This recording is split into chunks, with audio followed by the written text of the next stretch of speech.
कविता TV. लालची बहू कमला का ट्रीटमेंट। पिछले वीडियो में हमने देखा कि कैसे विमला ने सासू माँ की अनुमति से जादुई टीवी से जानवर निकालकर अपनी बहन कमला को डराई थी। फिर विमला को भूत कैसे डराता है। हॉल में बैठकर टीवी देखते हुए सासू माँ ने अपनी दोनों बहुओं को बुलाया। दोनों सासू माँ के सामने आ गई। बोलो सासू माँ, क्यों बुलाया है? ओहो रे, क्या पूछ रही है? देखो देखो, जो भी होगा अच्छा ही होगा रे तुझे। वो तुम लोग न्यूज़ देख रहे हो या नहीं?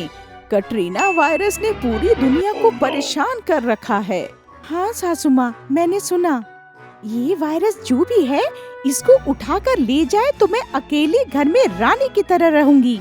ठीक है सासू माँ। हाँ, ये कहते रहेगी, हम करते रहेंगे। बड़ी आई हुक्म चलाने वाली। हाँ सुनो, मैं कुछ कहना भूल गई। बार बार अपनी उंगलियां नाक और मुंह में मत रखना, समझे कि नहीं? ठीक है सासू माँ। कहते हुए कमला घर में चली गई। विमला वहीं पे खड़ी थी।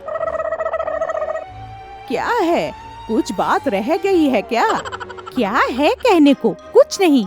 अपने मन में बोली, बदकिस्मत हूँ, जो भी करूँगी उसका असर उल्टा मुझ पर ही होगा।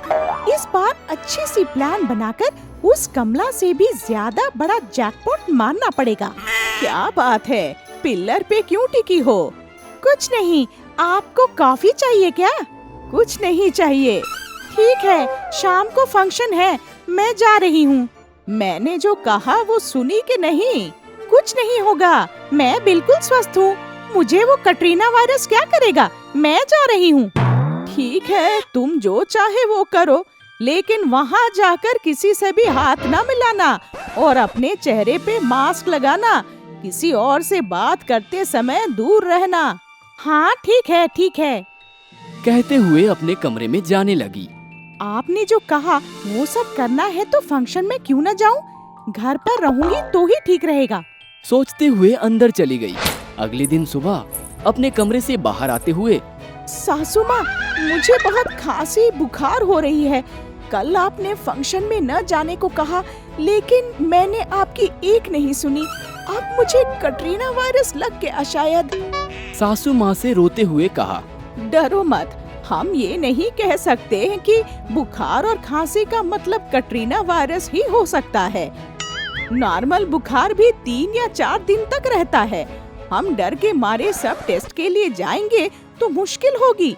अब तक हमारे देश में सिर्फ 1 लाख टेस्ट करने की कैपेसिटी है और कुछ ज्यादा से ज्यादा सिर्फ 15 लाख तक टेस्ट हो सकते हैं। इस समय 130 करोड़ जनता में खांसी वाला हर इंसान टेस्ट के लिए जाएगा तो इससे बड़ी आफत कुछ और नहीं हो सकती। इसलिए तुम डरो मत। वो कटरीना वायरस है या नॉर्मल बुखार है, वो तुम्हें खुद ही पता चल जाएगा। विमला चुपचाप सुन रही थी। कैसे पता चलेगा सासू माँ? पहले दिन में और तीसरे दिन में कुछ अंतर पड़ा। तीसरे दिन और छठवें दिन के बीच भी कुछ अंतर पड़ेगा। कमजोरी दिन ब दिन बढ़ती जा रही है या कम हो रही है? अगर हालत बदतर होती जाए तब टेस्ट के लिए जाना चाहिए। घबराओ मत। मुझे बहुत डर लग रहा है सासू माँ। और वह रोने लगी। डरो मत, तुम अगर ठीक नहीं होगी तो मेरे पास एक मैजिकल ट्रीटमेंट है। ठीक है। कहते हुए अंदर जाती है। विमला को नॉर्मल फीवर ही था, 3 दिन में कम हो गया। तीसरे दिन अपने कमरे से बाहर आकर, मैंने कहा था ना। जी सासू माँ, आपने कहा था आपके पास कुछ मैजिकल ट्रीटमेंट है। वो क्या है आप बताएंगे? तो मैं कटरीना वायरस से बचने के लिए पहले ही ट्रीटमेंट करवा लूंगी। ठीक है, तो सुनो बताती हूँ। इस कटरीना वायरस से बचने का ट्रीटमेंट सिर्फ एक ही है। वो है घर से बाहर ना निकलना, हाथ साफ रखना, सोशल डिस्टेंस मेंटेन करना, खांसी छींक आते समय रुमाल का इस्तेमाल करना। यही है मैजिकल ट्रीटमेंट। सासू माँ ने कहा।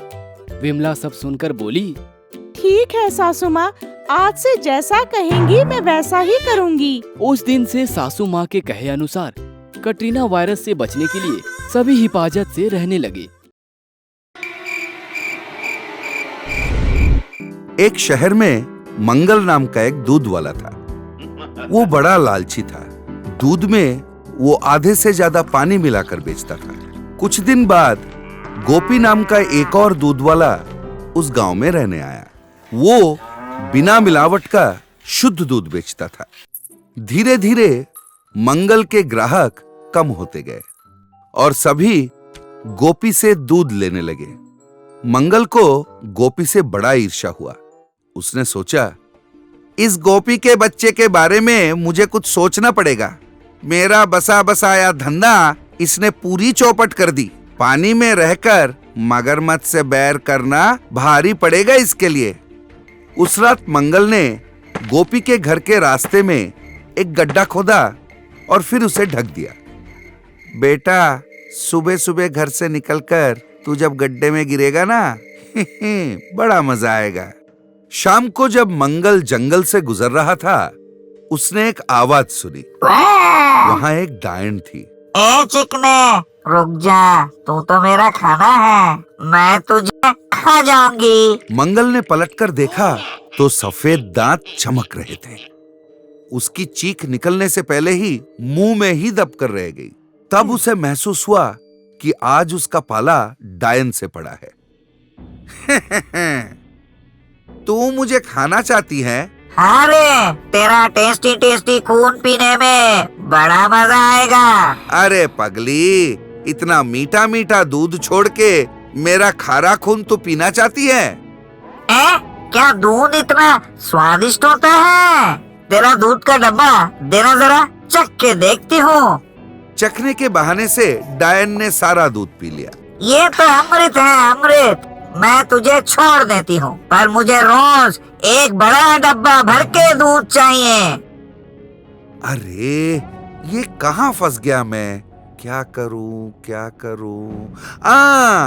अरे, ये तो बकरी का पतला दूध था। गोपी के पास तो मोटे भैंस हैं। उसका गाढ़ा और खुशबूदार दूध पिएगी तो तू पगला जाएगी।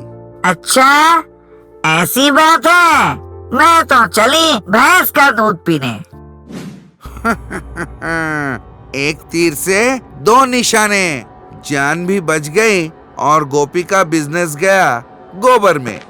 इधर घर से निकलते ही गोपी जा गिरा उस गड्ढे में। उसने सोचा, हाय रे, मेरा कमर टूट गया और आधे से ज्यादा दूध भी गिर गया। हे भगवान। कुछ ही देर में गोपी के भैंस को ढूंढते हुए वो डायन उसके घर पहुंची। तुम ही गोपी हो ना, जो गाढ़ा खुशबूदार दूध बेचता है? हाँ, वो मैं ही हूँ, पर मेरे बारे में तुमसे किसने बताया? डायन ने गोपी को पूरी कहानी बता दी। गोपी मंगल का चाल समझ गया। वो गड्ढा भी उसी ने खोदा होगा मेरे लिए। मंगल, अब तो तेरी वाट लगी। जा, मेरे लिए एक बड़ा डब्बा भर के गर्मा गर्म दूध तो ले आ। हाँ मैडम, बैठ जाओ, अभी ले आता हूँ। गोपी तबेले में जाकर वहाँ पर गोबर का घोल बनाकर उसे डब्बे में भरकर डायन के लिए ले आया। आ गया गाढ़ा खुशबूदार दूध। जैसे ही डायन ने पहली घूंट पी, उसके आंखों के सामने अंधेरा छा गया। उसने कहा, मंगल, आज होगा दंगल। डायन गुस्से से पगला गई और गोपी हंसता रह गया। इस कहानी से ये सीख मिलती है कि जो दूसरों के लिए गड्ढा खोदता है, वो खुद उसी गड्ढे में गिर जाता है। इस तरह के कई और मनोरंजक और ज्ञानवर्धक कहानियों के लिए बने रहिए हमारे साथ।